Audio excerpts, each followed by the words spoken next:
Shalom, Bapak Ibu dan saudara-saudara yang saya kasihi, dimanapun saudara berada sekarang ini, khususnya jemaat GITC Palosjati, dimanapun saudara berada, saya berdoa biarlah damai sejahtera dan berkat dari Tuhan senantiasa menyertai saudara-saudara sekalian. Bapak, Ibu, dan Saudara,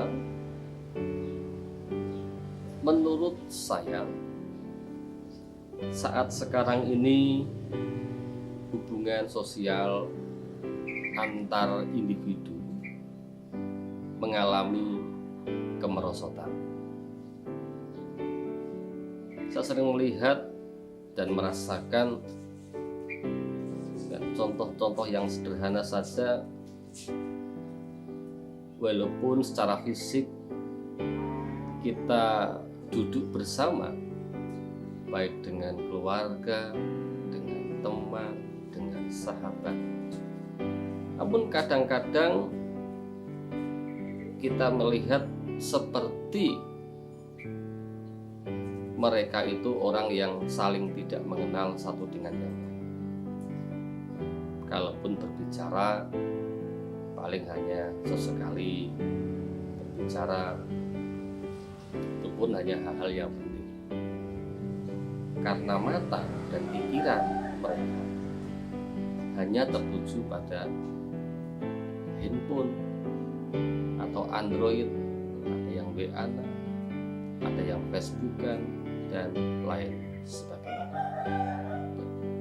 Dan suasana semacam ini tentu nampak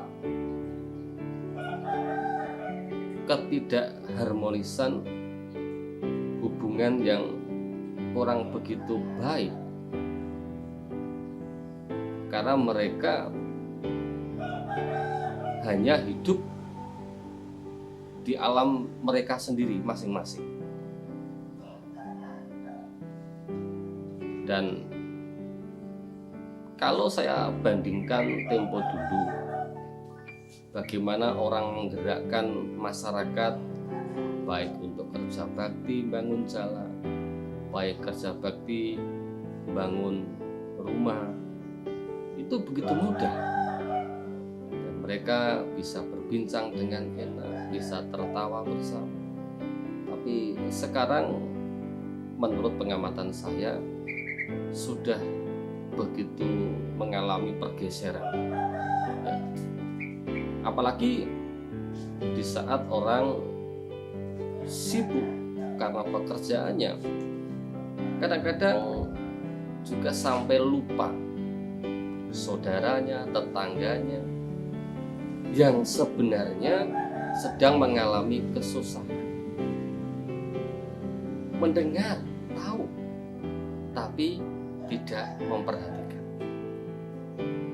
Padahal kalau banyak orang menyebut bahwa kita itu adalah makhluk sosial, disebut makhluk sosial karena ada keterikatan satu dengan yang lain. Kita tidak bisa hidup seorang diri di tengah-tengah dunia. Makanya Bapak, Ibu, dan Saudara, Allah menciptakan manusia itu bukan seorang diri, diciptakannya yang lain.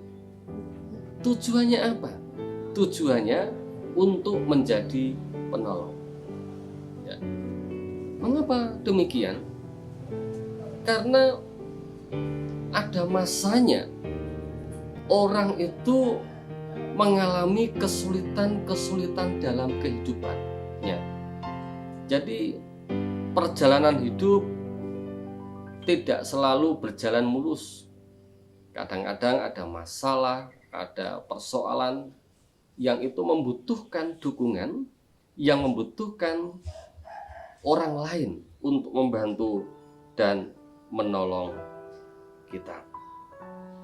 Makanya ditegaskan di dalam kitab Galatia pasal yang ke-6 ayat yang kedua, dikatakan demikian, bertolong-tolonglah menanggung bebanmu, demikianlah kamu memenuhi hukum Kristus. Bertolong-tolonglah. Artinya, Yesus mengharapkan agar kita sebagai umatnya, sebagai manusia, untuk hidup saling menolong satu dengan yang lain. Jangan kita hidup hanya untuk diri kita sendiri. Walaupun kita secara materi kita memiliki harta yang melimpah, tidak mungkin kita tidak membutuhkan orang lain. Ya, ada waktunya kita itu membutuhkan bantuan, perhatian, dan pertolongan orang lain. Coba kita lihat bagaimana perjalanan Yesus dalam pelayanannya di tengah-tengah dunia ini.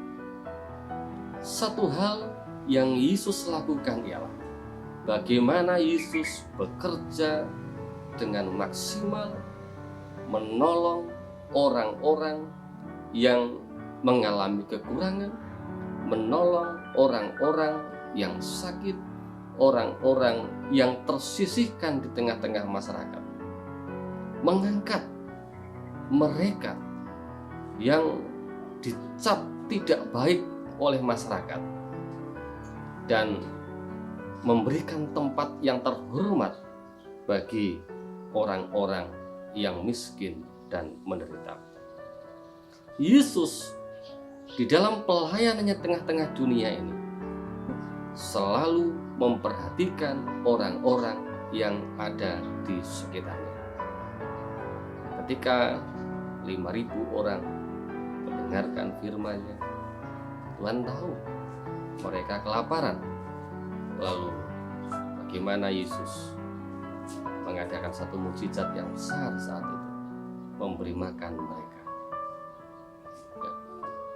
Bagaimana kita melihat seorang yang bernama Zakius yang dicap sebagai orang yang berdosa, tapi justru Yesus hadir ke rumahnya, sehingga disitulah terjadi keselamatan yang besar karena Zakius mengalami pertobatan yang luar biasa.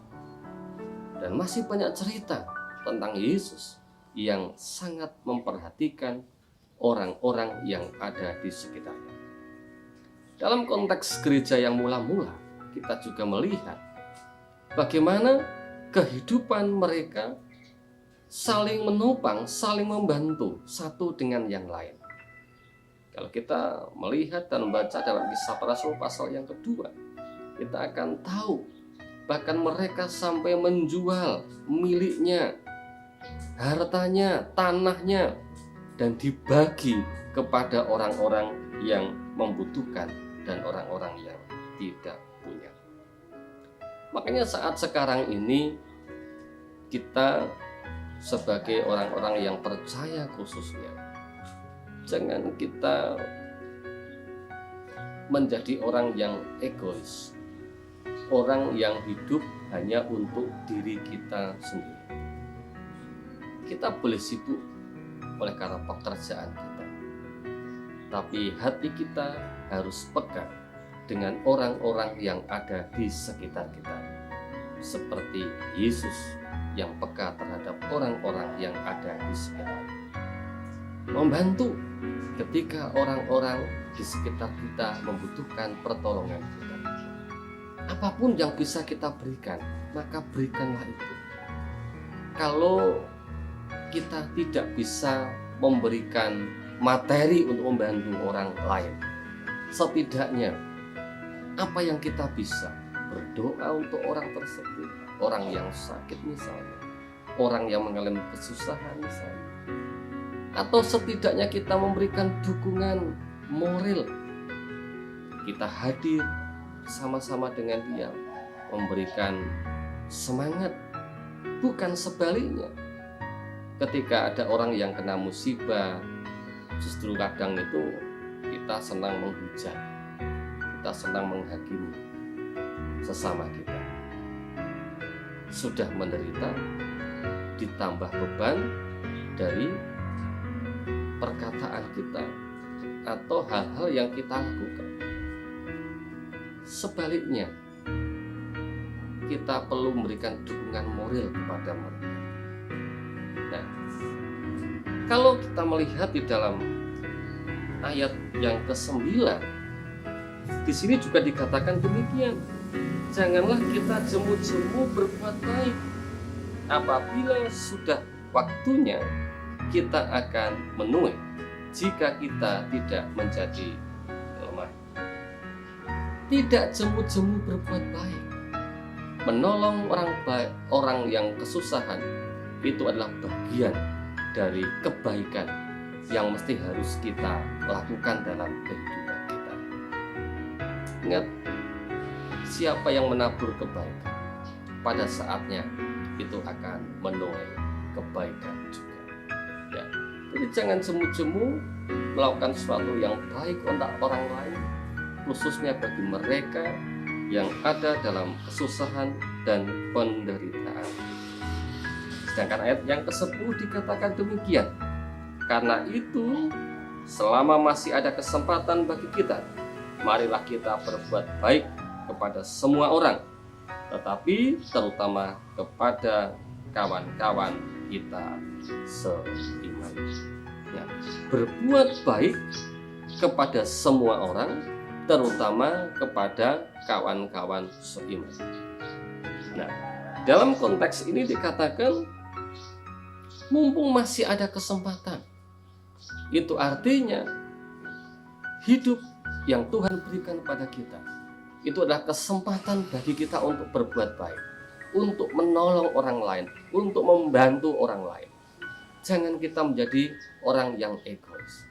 Ya, kalau dikatakan terutama saudara kita yang seiman, ini mengandung arti kalau yang seiman saja kita tidak bisa melakukan kebaikan, bagaimana orang-orang yang ada di luar yang tidak kita kenal? Jadi ini harus kita praktekkan terus-menerus. Yang pertama memang bagi saudara-saudara kita, dan pada umumnya juga kepada semua orang. Bagaimana kita harus selalu menolong, selalu menabur kebaikan, tanpa memandang siapapun orang itu, latar belakangnya, agamanya, etnisnya, dan seterusnya. Yang penting tanggung jawab kita sebagai makhluk sosial, sebagai milik Tuhan, kita harus saling menolong dan terus berlomba untuk melakukan kebaikan untuk semua orang. Biarlah firman Tuhan saat ini menjadi berkat bagi kita semua. Amin.